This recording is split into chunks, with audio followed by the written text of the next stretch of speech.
प्रदीप गिरी academy इस channel में आपका बहुत बहुत स्वागत है। दोस्तों आपको पता है कि आप इंजीनियरिंग में आ रहे हो तो सबसे बड़ा टेंशन ये है कि सर बेसिक का बहुत प्रॉब्लम है। मैं इसीलिए दोस्तों काम कर रहा हूँ। ये सीरीज 3 है, मतलब सीरीज 1 सीरीज 2 हो गया है, जिसका मैं लिंक वीडियो के नीचे मैं दे रहा हूँ। ऑलरेडी मैं प्लेलिस्ट भी इसका एक सेपरेट बना दूंगा, जिसके अंदर मैं टोटल 5 लेक्चर्स प्रोवाइड करने वाला हूँ। अगर आपने ये पांचों के पांचों लेक्चर्स कवर कर दिए, मतलब सीरीज 3 है, मतलब 2 सीरीज और आएगा, अगर आपने कवर कर दी है तो आपका पूरा का पूरा जो 11th 12th 10th का जो बेसिक है ना, जो इंजीनियरिंग जिस चीज की मांग करता है वो आपका कंप्लीट हो जाएगा और बहुत अच्छे से आप अपनी चीजों को कवर कर सकते हो। चलते हैं दोस्तों और ट्राई करो कि इसमें से आपको कितनी चीजें पता है। दोस्तों देखो, सबसे पहली चीज, ये सब कुछ डेटा है जो आपको पता होने चाहिए। अगर आप यहाँ पे देखोगे साइन 2 पाए तो इसका आंसर क्या है। तो दोस्तों एक चीज आपको हमेशा बता दूं, ये फिजिक्स में आपने 12th में पढ़ा है, साइन 2 पाए, साइन 3 पाए, साइन 4 पाए, साइन पाए, सभी का आंसर क्या आता है दोस्तों? 0 आता है। तो ये चीज तो पहले क्लियर कर लो, अपने दिमाग में बिठा लो। पहली चीज क्लियर हो गई, दिमाग में बैठ गया कि कभी भी सर साइन का मल्टीपल ऑफ पाई दिखाई दिया, साइन 5 पाई दिखाई दिया, साइन 6 पाई दिखाई दिया, सर इसका आंसर तो डायरेक्टली 0 आने वाला है। नेक्स्ट क्या है दोस्तों? कॉस 2n पाई, इसका आंसर दोस्तों 1 आता है। दोस्तों कॉस पाई, इसका आंसर मैं चाहता हूं कि आप बताओ, कॉस 180 कितना था? आपने पढ़ा होगा कभी ना कभी। दोस्तों कॉस n पाई अगर आया, n पाई आया तो -1 रेज टू n, ये याद रखना, ये आप सर्च करना है आपको। यस, ये भी बहुत इंपॉर्टेंट पार्ट है, इसके बारे में भी आपको बहुत सारी चीजें पता होनी चाहिए। जैसे अगर आप देखोगे फर्स्ट पार्ट, तो यहाँ पे क्या लिखा है? Cos n pi plus minus pi, तो इसका आंसर आता है दोस्तों कॉस n पाई बस माइनस फॉर्म में, चाहे वो प्लस में हो माइनस में हो, यही आंसर है। और अगर आपको ये दिखाई दे दोस्तों, तो इसका आंसर आता है दोस्तों -1। 2n pi plus minus pi, answer का आएगा -1। तो ये कुछ बेसिक चीजें आपको पता होनी चाहिए। अब दोस्तों मैं चलता हूं आगे की ओर। देखो, बहुत सारे बच्चों को मुझे पता है कि ये कैलकुलेशन पता होगा, बट बहुत सारे ऐसे स्टूडेंट हैं जो इस कैलकुलेशन के अंदर मिस्टेक कर सकते हैं। मैं देखता हूं हमेशा, अगर सपोज दोस्तों यहाँ पे x है और इस नंबर को यहाँ ही पे मुझे क्या करना है? उल्टा करना है, रेसिप्रोकल करना है। तो यहाँ पे रेसिप्रोकल किस तरह से होता है दोस्तों? जस्ट इसको उल्टा कर दो, ये 5/4 है, ऐसे। बट दोस्तों अगर सपोज ये वाला पार्ट है, मुझे ये नंबर को यहाँ लेके जाना, तो यहाँ लेके जाने में ये उल्टा नहीं होगा, ये जस्ट ऐसे जाके मल्टीप्लाई हो जाएगा। तो ये भी एक बेसिक पता होना चाहिए, जो most of the time maths के अंदर यूज होता है। और बहुत सारे बच्चे यहाँ पे भी लेके जाके इसको रेसिप्रोकल कर देते हैं, तो उनको ये नहीं समझता। जब आप इक्वल के यहाँ पे जाओगे तो सेम है, बस हाँ इक्वल के अगर वहां पे आप रेसिप्रोकल कर रहे हो तो उसको क्या होगा, तो हमें क्या करना है? चेंज करना है। जरूर आप नीचे कमेंट करना कि हाँ सर बहुत सारी चीजें समझ में आई। दोस्तों मैंने कुछ सीरीज 1 में मैंने शायद इसके बारे में बताया था, तो प्लीज आप मुझे कमेंट करके बताओ। मैं देखना चाहता हूँ कि आप सीरीज 1 की चीजों को रिवाइज कर रहे हो कि नहीं। 500 kg है, अगर इसको मुझे न्यूटन में कन्वर्ट करना है तो मैं कैसे करूंगा? प्लीज मुझे बताओ। अगर आप भूल गए तो आप सीरीज 1 के लेक्चर्स को देखो और मुझे बताओ कि कैसे कन्वर्ट होगा। दोस्तों 500 किलो न्यूटन है, न्यूटन है, उसको मुझे किलो न्यूटन में कन्वर्ट करना है, तो कैसे करेंगे? तो ये चीज भी आपको मुझे बताना है, किससे डिवाइड करेंगे। हमेशा याद रखना, जब भी अगर हम बड़े यूनिट की ओर जा रही है, हिंट है, कभी भी अगर आप मैथ्स किसी भी सब्जेक्ट्स में कभी भी यूनिट कन्वर्जन पढ़ रहे हो, इवन मैकेनिक्स में बहुत बार आएगा, तो आप छोटे से बड़े यूनिट की ओर जा रहे हो। देखो न्यूटन है, किलो न्यूटन बड़ा यूनिट है, तो आपको पता है दोनों के बीच में 1000 का रिलेशन होता है, तो दोस्तों डिवाइड होगा, ये याद रखना, बड़े यूनिट की ओर डिवाइड होगा, ये चीज का ध्यान रखना। जैसे अगर मैं 5 सेंटीमीटर है और मैं 5 सेंटीमीटर से मीटर की ओर जा रहा हूँ, तो मीटर में कितना आएगा? आपको सेंटीमीटर मीटर का रिलेशन पता है, 100 का है, बस ये नहीं समझता सर मल्टीप्लाई कब करना है, डिवाइड कब करना है। तो दोस्तों बड़े यूनिट की ओर जा रहा हूँ तो डिवाइड करना है। मुझे ऐसा लग रहा है कि बहुत अच्छे से बेसिक चीजें आपके दिमाग में मैं बिठाते जा रहा हूँ। दोस्तों देखो, ये भी एक बहुत इंपॉर्टेंट पार्ट है, ये आपको पता है एक्स एक्सिस है, ये वाई एक्सिस है, मैकेनिक्स में बहुत जगह यूज होगा। एक्स एक्सिस का राइट साइड देखो, ये राइट है, राइट हमेशा प्लस होता है, राइट बाई राइट होता है। लेफ्ट है दोस्तों, देखो ये लेफ्ट है, लेफ्ट हमेशा माइनस होता है। अबो अच्छा होता है, अबो मार्क्स आना चाहिए, प्लस है, बिलो मार्क्स नहीं आना चाहिए, माइनस है। तो ये भी याद रखना, मैकेनिक्स में बहुत जगह यूज होगा। अब दोस्तों यहाँ पे अगर आप ध्यान से देखोगे, ये भी मैकेनिक्स के अंदर यूज होने वाला है।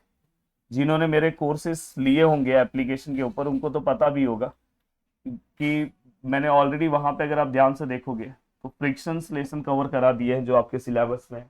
यूट्यूब पे लेक्चर्स आने में भी टाइम है। अगर आप चाहते हो कि अपनी चीजों को बहुत अच्छे से कवर करना, तो एप्लीकेशन में बहुत अच्छे से चीजें चल रही, जहाँ पे मैंने पूरा का पूरा ये एक्सप्लेन करने के लिए कम से कम 10 से 15 मिनट का टाइम लिया है। फ्रिक्शनलेशन का स्टार्टिंग पार्ट है, और लगभग एक सम तो ऐसा कंफर्म आता है इंक्लाइन प्लेन का। तो इसमें भी कुछ 12th के बेसिक की जरूरत पड़ती है। अब देखो दोस्तों ये है, और जो लोग मेरा मैथ्स का भी एप्लीकेशन के लेक्चर्स देखते होंगे उनको भी कभी बेसिक का प्रॉब्लम नहीं होता है, क्योंकि जितनी चीजें मैं यहाँ पे बता रहा हूँ फिर से वहां पे मैं बताता ही हूँ। बट अगर आप यूट्यूब से कवर कर रहे हो तो आपको ये पता होना चाहिए, और अगर आप एप्लीकेशन से भी कवर कर रहे हो तो अगर आपको ये सब पता है तो बहुत अच्छी बात है, फिर एप्लीकेशन में आपका रिवाइज हो जाएगा। देखो दोस्तों ये मैंने ब्लॉक सेम टू सेम बनाया। अब अगर मैंने ये ब्लॉक सेम टू सेम बनाया तो दोस्तों देखो आपको पता है ये मेरा एक्स है, ये मेरा एक्स का ये प्लस साइड है, माइनस साइड है, वाई का प्लस साइड है, वाई का माइनस साइड है, ये तो आपको पता है। ये मेरा एक्स का, अब देखो ये इंक्लाइन हो गया तो एक्स का प्लस है, एक्स का माइनस है, वाई का प्लस है, वाई का माइनस है। तो ये चीज ध्यान रखना कि ये एक्स का प्लस है, यहाँ पे जो भी वैल्यूज हम प्लस में लेंगे, यहाँ पे जो भी वैल्यूज हम प्लस में लेंगे, नीचे जो भी वैल्यूज है माइनस में लेंगे, और यहाँ पे जो भी वैल्यूज है माइनस में लेंगे। तो ये आपको बहुत अच्छे से पता होना चाहिए। तो ये वाला पार्ट वैसे तो मैं मैकेनिक्स में आपको पढ़ाने वाला ही हूँ, एप्लीकेशन वाले को तो पूरा का पूरा लेक्चर्स भी इसके मिल गए हैं, और यूट्यूब पे भी आएगा जब लेक्चर्स आएगा, जब सीरीज वाइज चल रहा है तो आएगा, तो आपको चीजें पता चल जाएगी।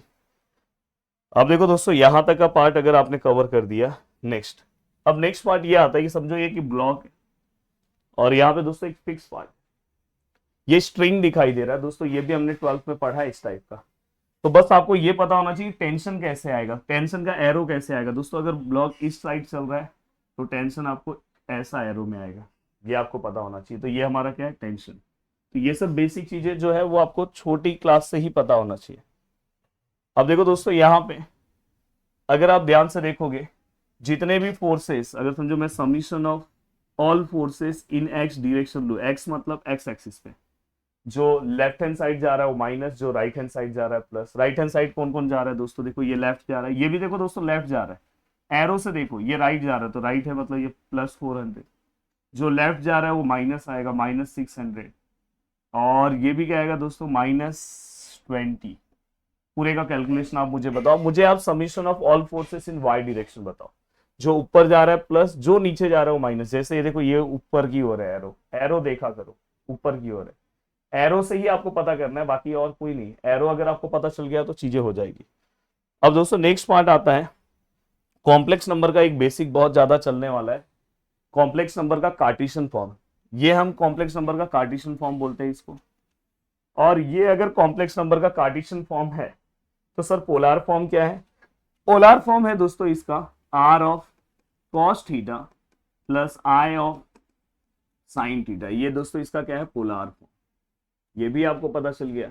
अब सर अगर मुझे कभी भी कार्टेशियन से पोलार की ओर जाना है तो मैं कैसे जाऊंगा, तो दोस्तों आपको r निकालने आना चाहिए। r कैसे निकालेंगे, पहले वाले का स्क्वायर 11th क्लास में पढ़ा है, दूसरे वाले का स्क्वायर, मतलब यहाँ पे जो भी जैसे ऐसा नंबर है 3 + 4 आए तो आप 3 का स्क्वायर प्लस 4 का स्क्वायर लोगे, सीधा r मिल जाएगा।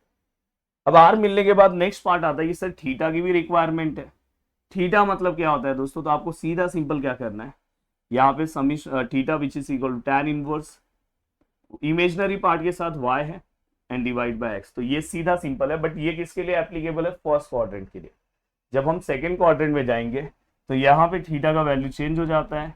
जब हम थर्ड क्वाड्रेंट में जाएंगे तो यहाँ थीटा चेंज हो जाता है, और फोर्थ क्वाड्रेंट में भी थीटा चेंज हो जाता है। दोस्तों देखो यहाँ पे हम पाई लेते हैं, क्या लेते हैं दोस्तों, पाई। और आपको पता है ये पाई के आगे वाला पार्ट है, ये पाई के पीछे, इसलिए मैं इसको पीछे है, इसलिए मैं इसको पाई माइनस लिखता हूँ tan इनवर्स, और यहाँ पे मॉड ऑफ y/x लिख सकते हो। देन यहाँ पे क्या आएगा दोस्तों, ये पाई 10 के आगे है, ये पाई के आगे वाला पार्ट है, तो यहाँ पे अगर कोई भी एंगल रहेगा तो हम प्लस में लिखते हैं y/x और मॉड में। और डायरेक्टली दोस्तों यहाँ पे अगर आप कोई भी पार्ट लेते हो तो माइनस tan इनवर्स y/x। तो ये सीधा सिंपल कॉन्सेप्ट है, फर्स्ट का मैंने आपको बता दिया, सेकंड थर्ड ये बहुत बार यूज होगा, तो इसके बारे में आपको बेसिक आइडिया होना चाहिए। ये मेरा भले 10 मिनट का लेक्चर्स है, बट ये 10 मिनट में बहुत कुछ आपको सिखा के चले जाएगा। 10 मिनट में ये लेक्चर्स इतनी सारी चीजें आपको बताएगा कि शायद आप बहुत सारी चीजें पहले आप भूल गए होंगे, जो आपको बहुत अच्छे से और तुरंत याद आ रहा होगा कि हाँ भाई याद आ गया। कुछ चीजें मैं आपसे क्वेश्चन पूछना चाहता हूं, जैसे अगर मैं बात करूं वॉल्यूम ऑफ कोन, प्लीज यहाँ पे वॉल्यूम ऑफ कोन का फॉर्मूला मुझे बताना। वॉल्यूम ऑफ स्फीयर प्लीज याद होना चाहिए, बहुत जगह यूज होगा। And volume of cylinder. Volume के बारे में बहुत बार आता है पार्ट, क्योंकि आपका मैकेनिक्स में कहीं ना कहीं यूज होगा, इवन मैथ्स में भी आगे जाके यूज होगा, तो आपको वॉल्यूम वाला पार्ट एटलीस्ट सभी का याद होना चाहिए। तो volume of cone, volume of sphere and volume of cylinder, याद से आपको इसको कमेंट करना है दोस्तों। दिखने में ये 10 मिनट का लेक्चर है, पर ये आपके लाइफ को बहुत ज्यादा चेंज करता है। और अगर आप और बेसिक से पढ़ना चाहते हो तो आप हमारे प्रदीप गिरी एकेडमी एप्लीकेशन पे ऑलरेडी हमारे लेक्चर्स आ रहे हैं, जहाँ पे अलग अलग यूनिवर्सिटी वाइज आपके क्वेश्चन वाइज चीजें आ रही है, तो आप वहां पे जुड़ सकते हो। मैकेनिक्स का आ चुका है, देन इसके बाद मैथ्स के लेक्चर्स हो गए, ऑलमोस्ट 2-2 3-3 लेसन्स भी हमने कवर कर दिए हैं। नए सिलेबस वाइज, नए पैटर्न वाइज सभी चीजें हम अपलोड कर रहे हैं, नए वीडियोस अपलोड कर रहे हैं, तो बहुत अच्छे से सभी चीजें। और सबसे बड़ी बात है कि मैंने ही पढ़ाया है, तो आपके लिए ये भी एक बहुत ज्यादा बेनिफिट रहेगा। इवन मैकेनिक्स में तो प्रदीप सर ने भी पढ़ाया, तो ये बहुत बड़ी बात है दोस्तों। तो आप अपनी चीज़ों को बहुत अच्छे से कवर करना चाहते हो तो आप जुड़ सकते हो। और साथ में मैं बताना चाहता हूँ कि आप इसके पहले के भी 2 बेसिक लेक्चर्स है, उसे भी कवर कर लो। क्या आप बेसिक लेक्चर्स नंबर 4 चाहिए तो आप कमेंट करना, वो भी जल्दी आएगा। जय हिंद दोस्तों।